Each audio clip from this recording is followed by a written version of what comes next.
March 1944. Philippine Sea. 0347 hours. The tanker Nippo Maru shudders violently, metal shrieking as seawater floods her engine room. In the darkness, no muzzle flash. No destroyer silhouette. No aircraft engine overhead. Just the cold Pacific night and the impossible geometry of destruction. 3 torpedoes, perfectly spaced, striking amidships within seconds of each other. Captain Yamashita grips the bridge railing, scanning the black horizon through salt spray and smoke.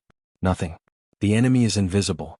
Below deck, engineering crews scramble through knee-deep oil and rising water, their screams swallowed by the groan of buckling steel.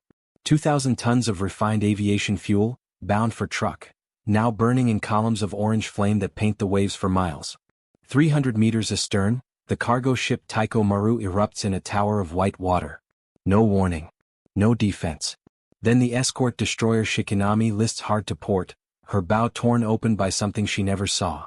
7 ships sailed from Manila at dawn yesterday. By sunrise, only 2 will remain afloat. And in Tokyo, naval strategists stare at reports they cannot comprehend. Japan's war was always a race against starvation. When Admiral Yamamoto's carriers struck Pearl Harbor in December 1941, they unleashed a campaign built on a desperate paradox. Japan possessed almost none of the resources required to sustain modern industrial warfare.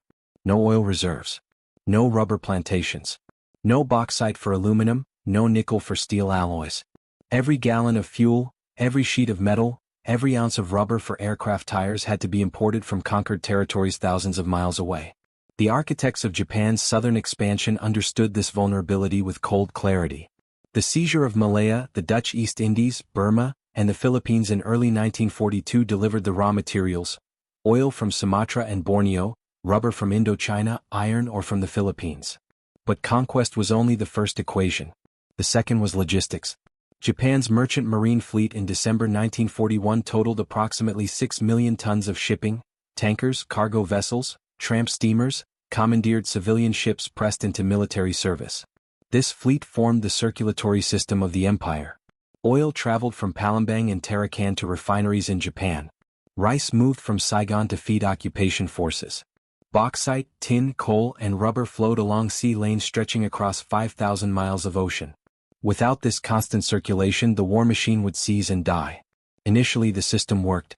Japanese convoys moved with relative impunity through 1942. American submarines prowled the Pacific, but they were plagued by catastrophic torpedo failures, inadequate numbers, and peacetime doctrine that emphasized caution over aggression. The Mark 14 torpedo, standard issue for U.S. submarines, suffered from depth-running problems, faulty magnetic exploders, and contact detonators that crumpled on impact. Submarine commanders returned from patrols with stories of perfect attacks that yielded nothing but the hollow click of dud warheads against enemy hulls. Japan's Naval General Staff monitored submarine activity with concern but not alarm. Merchant losses in 1942 totaled roughly 180 ships, painful but sustainable. Construction yards in Japan and occupied territories produced replacement tonnage. Convoy routes were adjusted. Escorts were assigned. The war planners in Tokyo believed they had accounted for attrition. They had not accounted for evolution. By mid-1943, the American submarine force had transformed from a frustrated, underperforming arm into a methodical killing machine. The Mark 14 torpedo problems were systematically identified and corrected. Depth mechanisms recalibrated, magnetic exploders deactivated, contact detonators reinforced. Submarine skippers, freed from the restraints of pre-war cautionary doctrine, adopted aggressive wolfpack tactics. New construction delivered fleet boats at an accelerating pace. Gado-class and Balao-class submarines, purpose-built for extended Pacific patrols, equipped with radar, longer range, and greater torpedo capacity. But the most decisive shift was invisible. In a nondescript building in Hawaii, analysts from the U.S. Navy's code-breaking unit, Fleet Radio Unit Pacific, decrypted Japanese naval communications with increasing regularity. The enemy's convoy routing, departure schedules, cargo manifests, and escort compositions were laid bare. This intelligence, codenamed Ultra in Europe and Magic in the Pacific, flowed directly to submarine operational command. American submarines no longer hunted blindly. They were positioned along predicted convoy tracks, waiting in ambush with mathematical precision. Japan's merchant fleet began to bleed. The losses mounted incrementally through the summer and fall of 1943. August saw 32 ships sunk. September claimed 28. October took 41. Japanese Naval Command implemented countermeasures. Increased escort strength, zigzag routes, nighttime transits through dangerous waters. The losses slowed but never stopped. Convoy commodores filed reports describing attacks by unseen enemies, torpedoes arriving from impossible angles, coordinated strikes by multiple submarines that suggested foreknowledge of routes and timing. In the ministries of Tokyo, a quiet dread began to settle. Statisticians calculated replacement rates against loss rates. The numbers began to diverge. Japan's shipyards could produce approximately 800,000 tons of new merchant shipping per Y. Submarines were sinking vessels faster than they could be replaced. And then came March 1944. The Pacific Ocean is a vast graveyard waiting to be filled. Stretching across 64 million square miles, the Pacific Theater presented logistical challenges unlike any previous war. The distances were staggering: Tokyo to Truk 1,200 miles. Truk to Rabaul another 1,000. Rabaul to the Dutch East Indies oil fields 2,000 more. Every mile represented vulnerability. Every convoy route crossed hundreds of miles of open water where a single submerged threat could erase months of production and thousands of tons of irreplaceable cargo. American submarine strategy exploited this geography with surgical precision. By early 1944, the U.S. Navy operated roughly 100 submarines in the Pacific, a number that would grow steadily through the year. These were not the cramped, short-range U-boats of the Atlantic. American fleet submarines were 300-foot Leviathans, designed for endurance. A Gato-class boat could patrol for 75 days, cover 11,000 miles, dive to 300 feet and carry 24 torpedoes. They were hunter-killers optimized for the vast Pacific distances. Submarine doctrine had evolved from cautious individualism to coordinated aggression. Wolfpack tactics, borrowed conceptually from German U-boat operations but adapted for Pacific conditions, placed multiple submarines along projected convoy routes. Communication between boats was limited. Radio transmissions risked detection, but operational coordination was executed at the command level. Submarines were positioned in overlapping patrol zones. If a convoy evaded one boat, it steamed directly into the firing solution of another. Radar technology provided a critical advantage. Surface search radar allowed submarines to detect targets at night or in poor visibility, conditions that previously offered Japanese convoys their best protection. American submarines could track targets from beyond visual range, maneuver into attack position, and strike without ever being seen. The SJ model surface search radar, introduced in 1942 and widely installed by 1944, turned darkness from a shield into a liability. The convoy system Japan implemented mirrored British practice from World War I.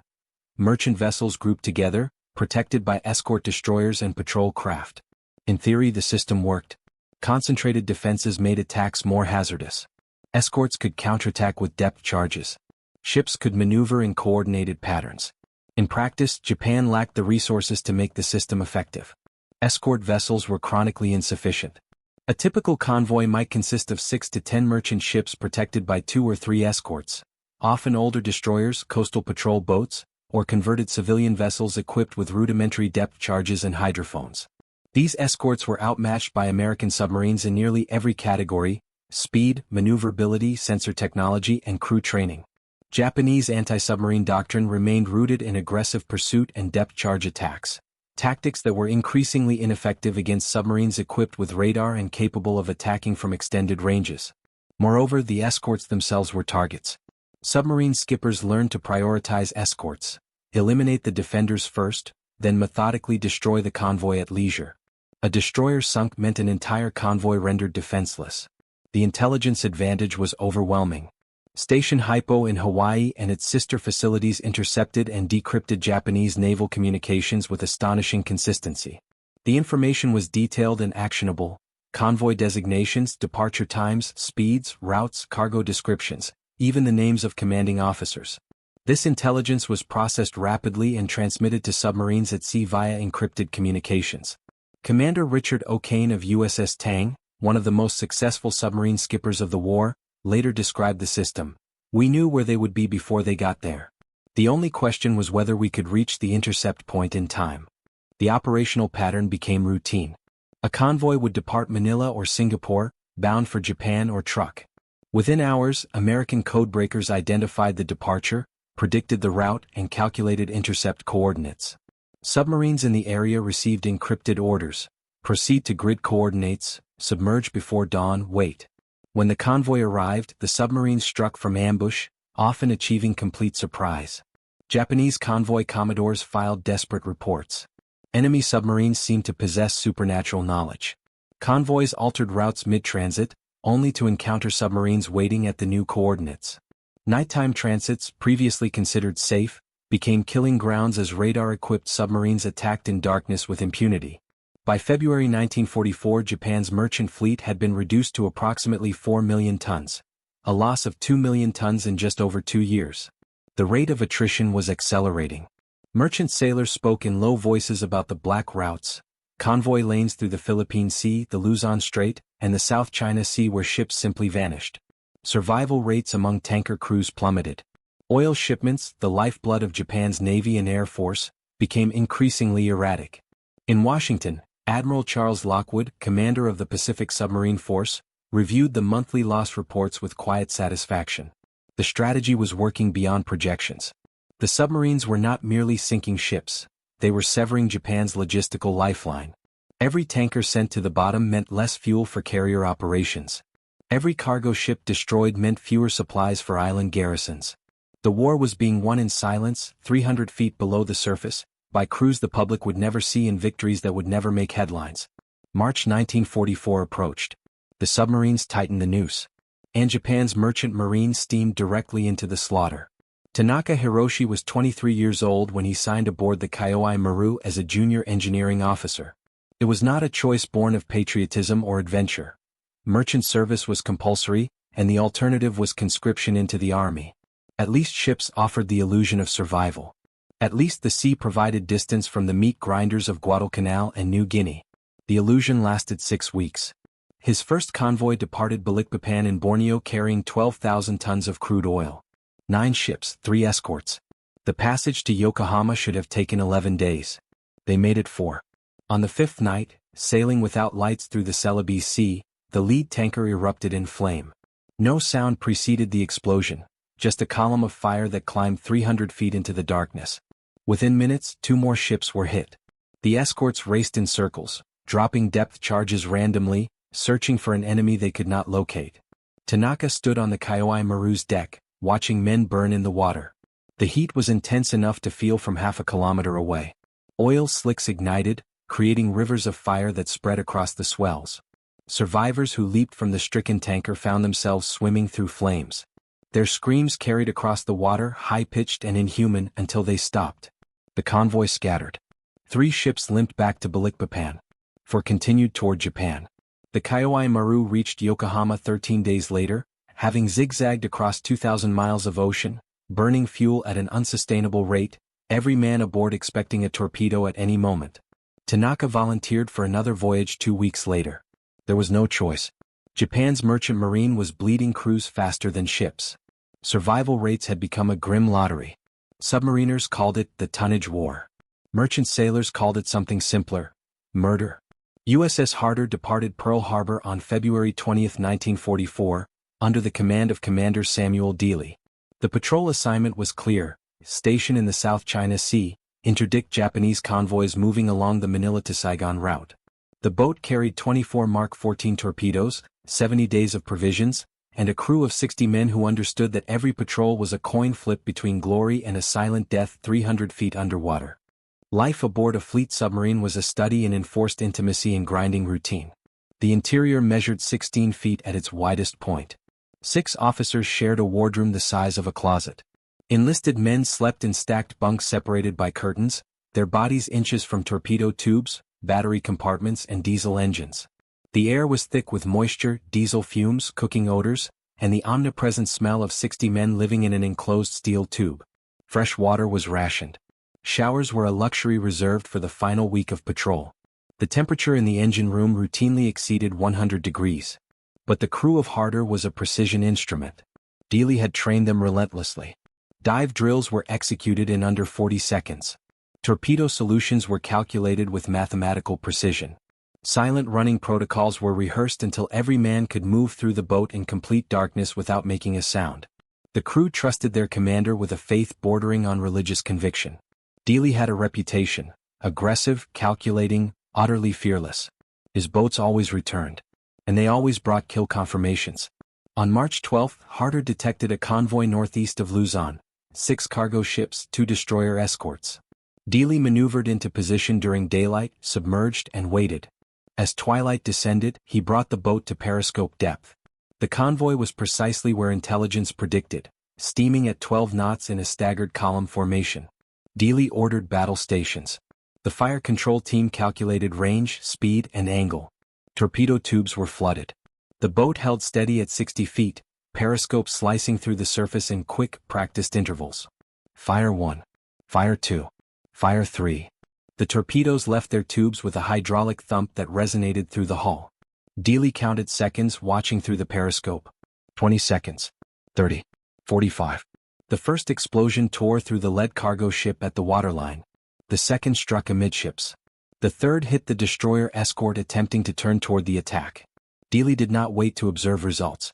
Harder dove to 200 feet and ran silent, electric motors pushing the boat away from the kill zone as depth charges began to fall. For 3 hours the escorts hunted. Depth charges detonated close enough to shake loose paint and shatter light bulbs. The crew sat motionless in the darkness, breathing slowly, listening to the destroyer's propellers pass overhead. Every man understood the mathematics of survival. Compressed air was finite, battery power was limited, and a single close hit could send them to the bottom with no hope of rescue. The destroyers gave up at 2,300 hours. Harder surfaced cautiously, radar scanning for threats. Behind them, 3 ships were gone. 2 more were dead in the water. The crew reloaded torpedo tubes and resumed patrol. For 18 months, the Mark 14 torpedo was the U.S. Navy's greatest liability. Developed during the interwar period under conditions of extreme secrecy and budget constraints, the Mark 14 was designed to be a technological marvel, a steam-powered torpedo with a magnetic influence exploder that would detonate beneath a target's keel, breaking its spine without direct contact. In theory, the weapon was devastating. In practice, it was catastrophic. The problems were layered and compounding. The torpedoes ran 10 feet deeper than set, passing harmlessly beneath targets. The magnetic exploder triggered prematurely or failed to trigger at all, influenced by the Earth's magnetic field variations that designers had never tested. The contact exploder, intended as a backup, crumpled on impact at oblique angles, failing to initiate the detonator. Submarine commanders returned from patrols with reports of perfect attacks that yielded nothing, torpedoes striking targets and bouncing off, trailing bubbles as they sank impotently. The Navy's torpedo bureaucracy resisted acknowledging the problems. Testing had been minimal, live-fire trials were expensive, and the torpedoes cost $10,000 each. Designer egos and institutional inertia combined to create a culture of denial. Submarine skippers were blamed for poor firing solutions. Reports of malfunctions were dismissed as operator error. Commander Dudley Morton of USS Wahoo forced the issue. On a patrol in early 1943, he fired 11 torpedoes at a Japanese destroyer from optimal range and angle. All 11 either ran deep, exploded prematurely, or failed to detonate. Morton returned to Pearl Harbor and personally demonstrated the failures to Admiral Lockwood using captured Japanese torpedoes and live-fire tests. The evidence was incontrovertible. Lockwood ordered immediate modifications. The magnetic exploder was deactivated. Depth mechanisms were recalibrated. The contact exploder was reinforced with a heavier firing pin. By mid-1943, the Mark 14 was functional. By early 1944 it was reliable. And by March 1944, it was the most lethal anti-shipping weapon in the Pacific. The corrected torpedo transformed submarine warfare. Skippers who had spent months enduring the frustration of dud hits now watched their targets explode with reliable regularity. Confidence returned. Aggression increased. Patrol reports began to read like kill tallies. 3 ships sunk, 2 damaged. 5 ships sunk, 1 escort destroyed. 7 ships engaged, 6 sunk. The Japanese had no counter. Their anti-submarine technology remained primitive: basic hydrophones, unreliable depth charges, doctrine rooted in aggressive pursuit rather than systematic defense. Against American submarines equipped with radar, reliable torpedoes, and actionable intelligence, Japanese convoys were helpless. In a concrete building at Pearl Harbor, far from the blood and fire of the convoy routes, a different kind of battle unfolded in silence. Lieutenant Commander Joseph Rockefeller's code-breaking team at Fleet Radio Unit Pacific intercepted thousands of Japanese naval communications daily. The messages arrived as seemingly random sequences of numbers and characters, transmitted by radio operators across the Japanese Empire, convoy departures, routing instructions, weather reports, damage assessments. Each message was encrypted using a complex polyalphabetic substitution system the Japanese Navy called JN-25. The Americans called it breakfast. By 1944, JN-25 was thoroughly compromised. Years of cryptanalytic work, captured codebooks, traffic analysis, and statistical pattern recognition had rendered the system transparent. Rockefeller's team could decrypt operational messages within hours, sometimes minutes. The intelligence flowed in real time: convoy designations, cargo manifests, departure schedules, planned routes, escort compositions, even fuel states and mechanical problems. The impact on submarine operations was absolute. A typical intelligence cycle worked like this. A Japanese convoy commodore in Manila transmitted a departure notification to naval headquarters in Tokyo, outlining the convoy's composition, route, speed, and estimated arrival time at Formosa. The transmission was intercepted by listening stations in Hawaii and Australia. Within 6 hours, the message was decrypted and translated. Within 12 hours, the intelligence was processed by the Pacific Fleet Submarine Command and transmitted to submarines in the region. USS Sunfish, patrolling off the Luzon coast, received the decrypt at 0400 hours. The convoy's projected track passed within 50 miles of her position. Commander E. Shelby adjusted course, calculated an intercept point, and positioned his boat along the convoy's path. 14 hours later, the convoy appeared exactly where predicted, steaming at precisely the reported speed. Sunfish sank 4 ships without ever being detected. The Japanese never understood the scope of the compromise. Convoy commodores and naval planners attributed their losses to bad luck, aggressive American patrolling, or possible traders providing information. The idea that their most sensitive operational communications were being read in real time was beyond consideration. The JN-25 system was believed to be mathematically unbreakable. Security protocols were strict. The possibility of systematic cryptanalytic penetration seemed impossible. And so the intelligence continued to flow. Month after month, year after year, Japanese convoys sailed into ambushes with mechanical regularity. Routes were predicted. Positions were calculated. Submarines waited. Ships died. Vice Admiral Oikawa Koshiro stared at the loss report with mounting incomprehension. March 1944 had become a nightmare. 47 merchant ships sunk in 31 days. 53% of all convoys departing from Southeast Asian ports had suffered losses.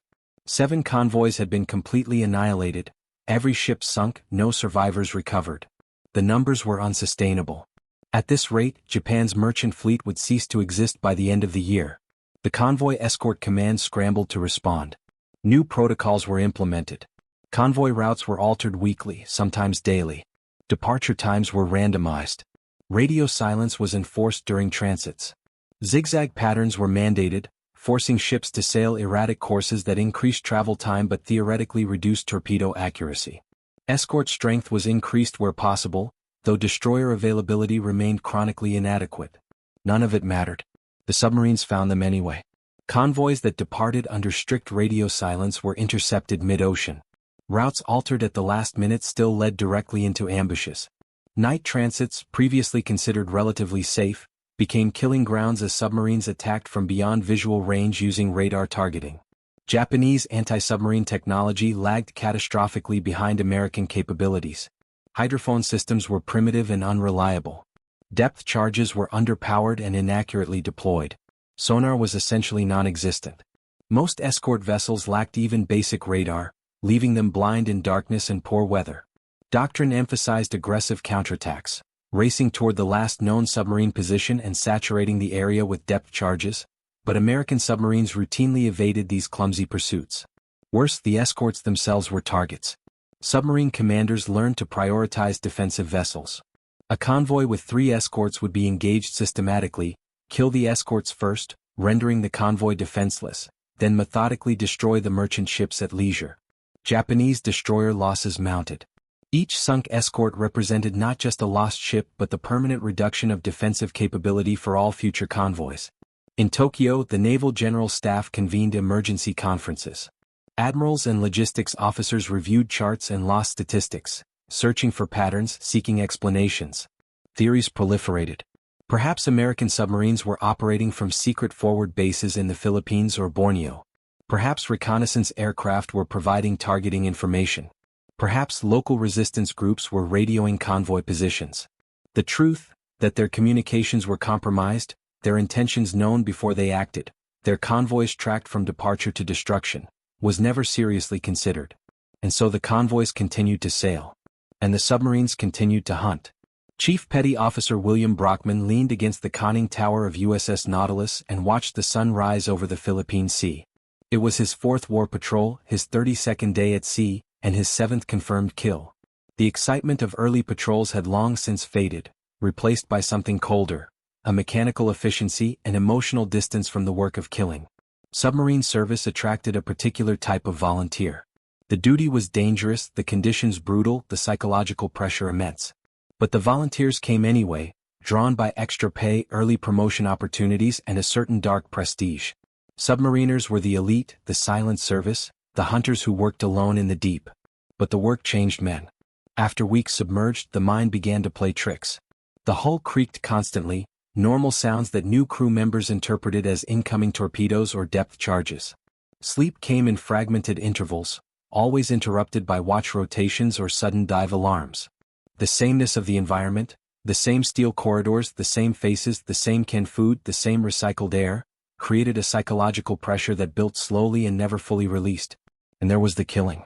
Brockman had watched 17 ships sink. He had seen men burn in oil fires, watched lifeboats founder in heavy seas, observed survivors clinging to wreckage as his submarine slipped away. The enemy sailors were abstractions, tiny figures visible through the periscope, their deaths necessary and therefore morally neutral. But the abstraction was imperfect. At night, Brockman sometimes heard the screams, high-pitched and distant, echoing in memory. On the Japanese side, the psychological collapse was more immediate and complete. Merchant sailors developed fatalistic attitudes that bordered on paralysis. Some refused to sail, accepting court-martial or imprisonment rather than boarding doomed ships. Others sailed in a state of numb resignation, convinced that survival was purely random, that no skill or caution mattered against an invisible enemy who knew their position before they sailed. Convoy commodores filed reports that revealed deepening despair. Ships' crews panicked at the first sign of attack, abandoning posts and leaping overboard before torpedoes struck. Discipline eroded. Captains reported increasing difficulty maintaining order, particularly among younger conscripts who understood the mathematics of attrition and saw no future beyond the next voyage. The merchant marine became a death sentence served in installments. Average survival time for a tanker crew dropped below 4 voyages. Insurance companies stopped issuing policies. Families of merchant sailors began receiving condolence letters with bureaucratic regularity. And still the war demanded ships.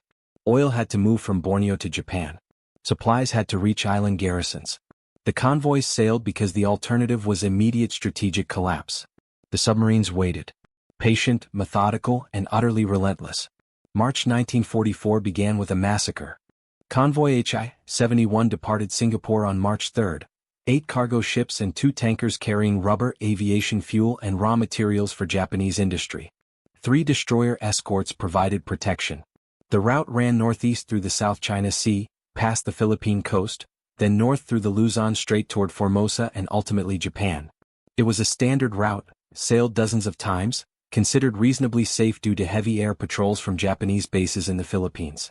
The convoy never had a chance. American codebreakers decrypted the departure notification within 4 hours. The convoy's route, speed, and composition were known before the ships cleared Singapore's harbor. 3 submarines, USS Puffer, Redfin, and Rasher, received intercept orders and maneuvered into position along the projected track. On March 6 at 0215 hours, Puffer made radar contact at 12,000 yards. Commander Frank Selby brought the boat to periscope depth and observed the convoy silhouetted against moonlight. The formation was textbook, 2 columns of merchant ships with destroyer escorts positioned on the flanks. Selby selected the lead tanker, a 12,000-ton behemoth riding low in the water, obviously fully loaded. 3 torpedoes left Puffer at 0234 hours. The first struck forward of the bridge. The second hit amidships directly into the fuel tanks. The detonation was catastrophic. a fireball that climbed 500 feet, visible for 20 miles. The tanker disintegrated, broken into 3 sections that sank within 90 seconds. 200 men died instantly, incinerated or crushed by the explosion. The convoy scattered. Escorts raced toward Puffer's last known position, but Selby had already taken the boat deep, sliding away at silent speed while the destroyers dropped depth charges on empty water. 90 minutes later, Redfin struck from the opposite flank. Commander Marshal Austin fired as 6 torpedoes spread into the confused convoy. 4 hits, 2 cargo ships exploded, 1 escort destroyer took a torpedo amidships and capsized, 1 cargo ship limped away trailing oil and listing heavily. At dawn, Rasher finished the job.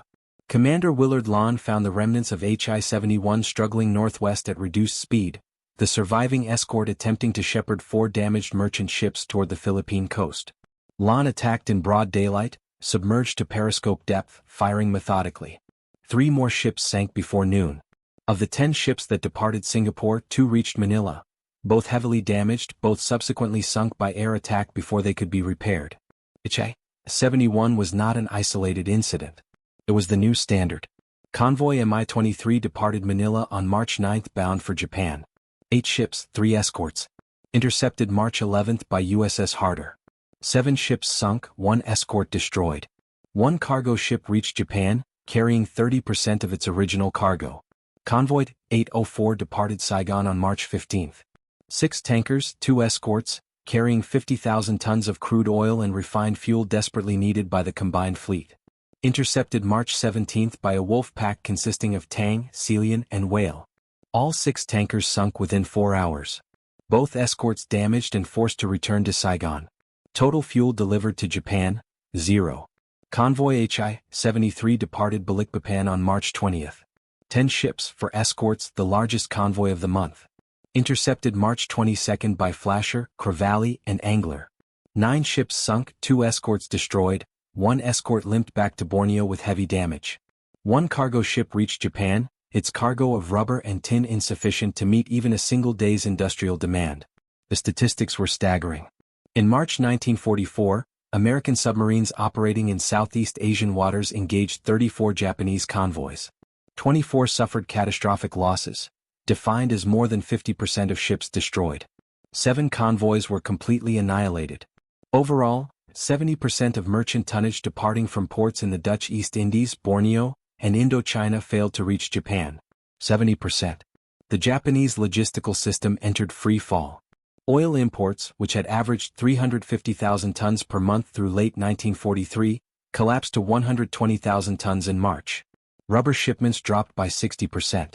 Iron ore deliveries fell by half. Strategic materials essential for aircraft production, aluminum, nickel, chromium, failed to arrive.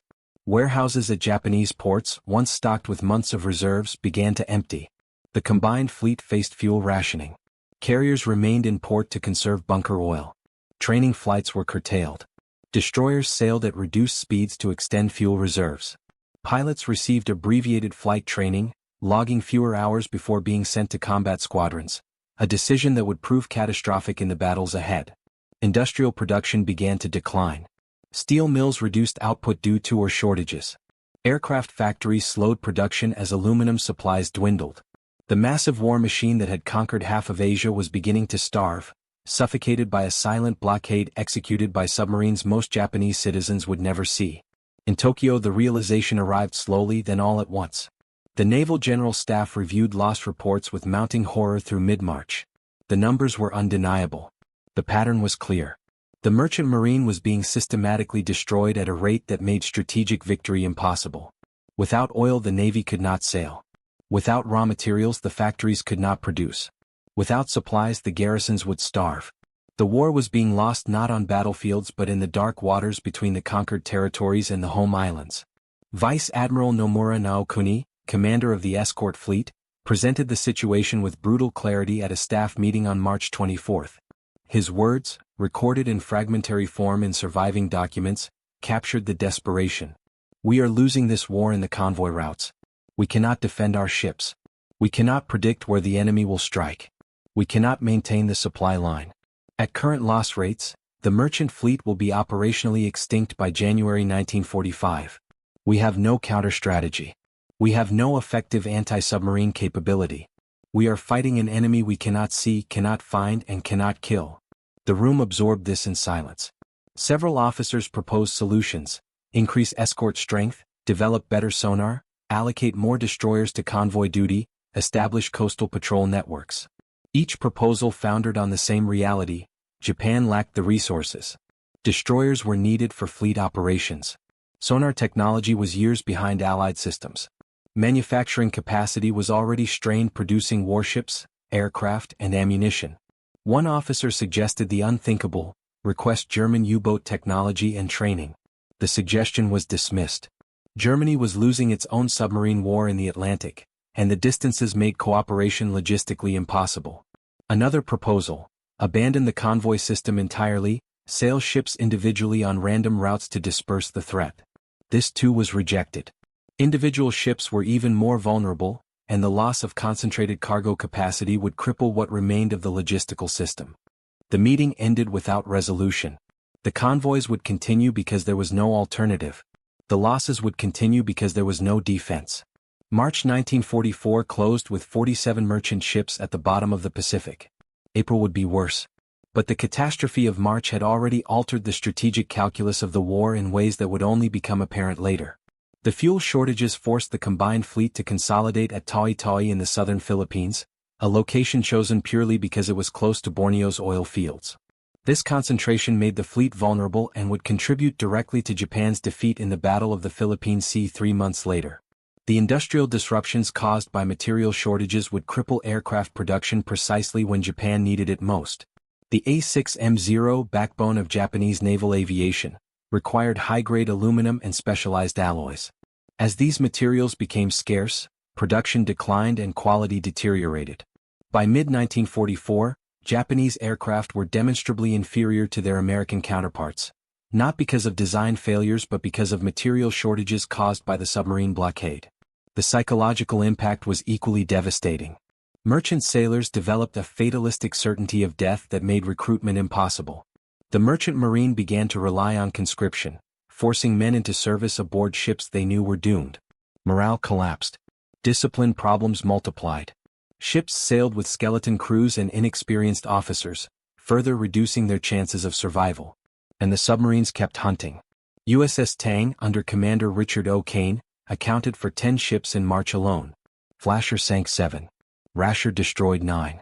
The submarine force lost 2 boats during the month, Tullibee and Gudgeon, both presumed lost to accidents or depth charge attacks.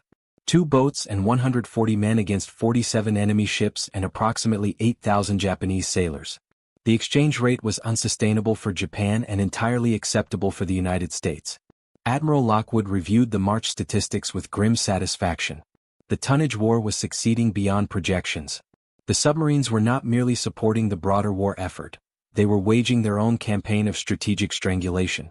Every ship sunk meant less fuel for enemy operations.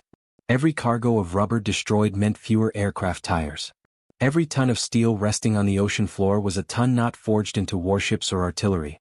The blockade was invisible, silent, and utterly merciless. Japan's merchant marine sailed into the dark waters of the Pacific, carrying the empire's lifeblood, and vanished beneath the waves at a rate that made survival a statistical improbability. March 1944 marked the point of no return. Japan's war economy had been wounded before, but it had always recovered, adjusted, compensated. After March there was no recovery. The wound was mortal. The only question was how long the bleeding would continue before the collapse became total.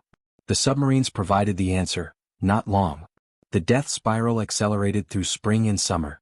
April 1944 saw 51 merchant ships destroyed. May claimed 49. June took 58, including 17 tankers in a single catastrophic week. The losses were no longer anomalies or unfortunate months. They were the new baseline. Japan's merchant fleet, which had totaled 6 million tons in December 1941, had shrunk to under 3 million tons by mid-1944. And the submarines were not finished. The fuel crisis metastasized into strategic paralysis. Oil imports fell from pre-war levels of nearly 5 million barrels per month to barely 1 million by summer 1944. Refineries in Japan operated at partial capacity, unable to maintain output without steady supplies of crude from Borneo and Sumatra. The combined fleet, theoretically one of the most powerful naval forces in the world, sat idle in harbor because there was insufficient fuel for operations. When the U.S. invasion of the Mariana Islands began in June, Japan's carrier force sortied from Taui to engage in what became the Battle of the Philippine Sea. The Japanese fleet steamed into battle with partially filled fuel tanks because full loads were unavailable. During the battle, Japanese naval aviators, inadequately trained due to earlier fuel rationing decisions, were slaughtered by American fighters in what U.S. pilots called the Great Marianas Turkey Shoot.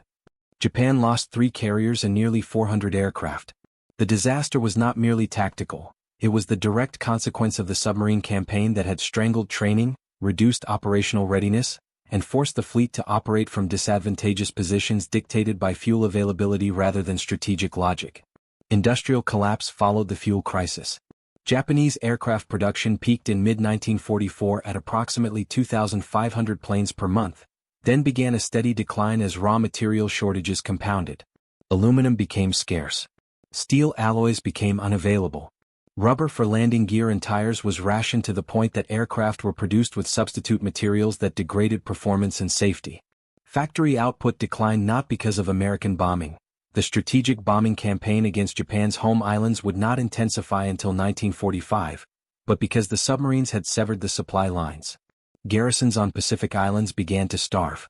Supply convoys bound for Truk, Rabaul, Saipan, and other strongholds were intercepted and destroyed with mechanical regularity. The troops dug in on these islands, tens of thousands of soldiers, never received adequate resupply. Medical supplies ran out. Ammunition was rationed. Food became critically scarce. When American forces assaulted these positions in 1944 and 1945, they found defenders weakened by malnutrition and disease, armies that had been defeated not by direct combat but by logistical strangulation. The human cost was staggering and largely invisible. Approximately 130,000 Japanese merchant sailors died during the war, the majority between 1943 and 1945. They drowned in oil-fouled water. They burned in tanker explosions. They succumbed to exposure in lifeboats that drifted for weeks. Many were never recovered, their deaths unrecorded except as entries in convoy loss reports. The merchant marine suffered a higher casualty rate than any other branch of Japan's military services, a grim distinction earned by sailing repeatedly into waters where survival was statistically improbable. American submariners did not escape unscathed. The submarine service suffered the highest casualty rate of any U.S. military branch. 22% of submariners who served died in action. 52 submarines were lost during the war, taking more than 3,500 men to the bottom. They died in darkness, crushed by depth charges, drowned when their boats exceeded crushed depth, suffocated when oxygen ran out. There were no survivors from a sunken submarine. The sea kept them all. But the exchange rate remained decisively in America's favor. For every submarine lost, dozens of Japanese ships were destroyed. For every submariner killed, hundreds of enemy sailors died. The mathematics of attrition favored the side with industrial capacity to replace losses, and Japan had lost that capacity. By August 1944, Japan's strategic position was irretrievable. The merchant fleet had been reduced to approximately 2.3 million tons, barely one-third of its 1941 strength. The remaining ships were increasingly confined to coastal routes within the home islands, unwilling or unable to risk the open ocean passages where submarines waited. Long-haul convoys from Southeast Asia became suicidal ventures. Tankers departing from Borneo faced better than 50% odds of being sunk before reaching Japan. Many convoys simply turned back after losing half their ships mid-transit. The oil fields of the Dutch East Indies, the original strategic objective that had driven Japan to war, became functionally useless.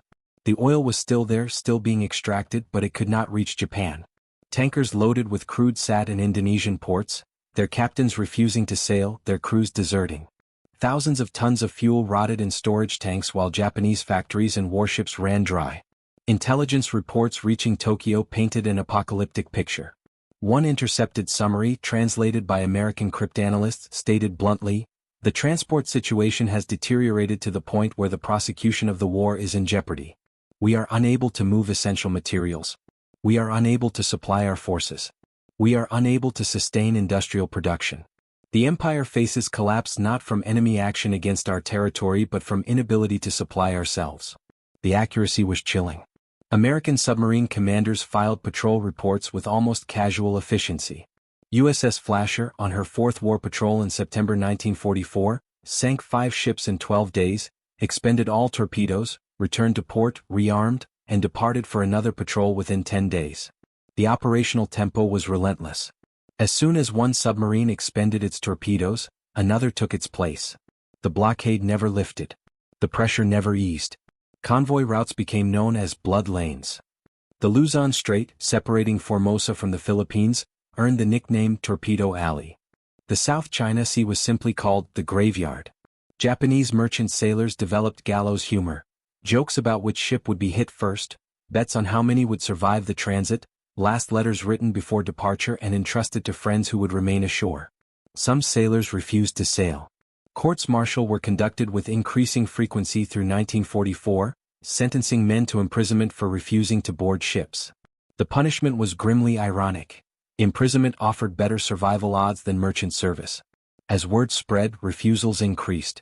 The merchant marine, once a service that attracted volunteers, became a death sentence imposed by military conscription. Japanese naval strategists attempted a final convoy reorganization in late 1944.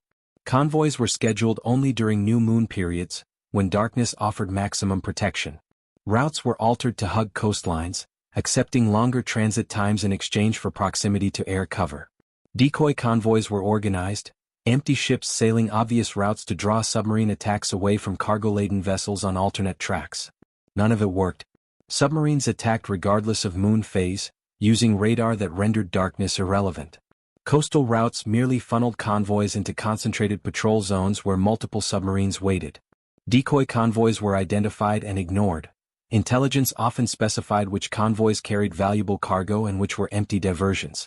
The submarines went after the real targets with unerring accuracy. By the end of 1944, Japan's merchant fleet had been reduced to under 2 million tons. Oil imports had fallen to less than 300,000 barrels per month, roughly 5% of pre-war levels. Strategic reserves in Japan were nearly depleted. The combined fleet conserved fuel so stringently that warships were unable to conduct realistic training. Pilots flew fewer and fewer hours, their skills atrophying precisely when combat demanded peak performance. The ultimate irony was this: Japan lost the war not through dramatic carrier battles or island invasions, though those contributed. Japan lost because its ships could not cross the ocean.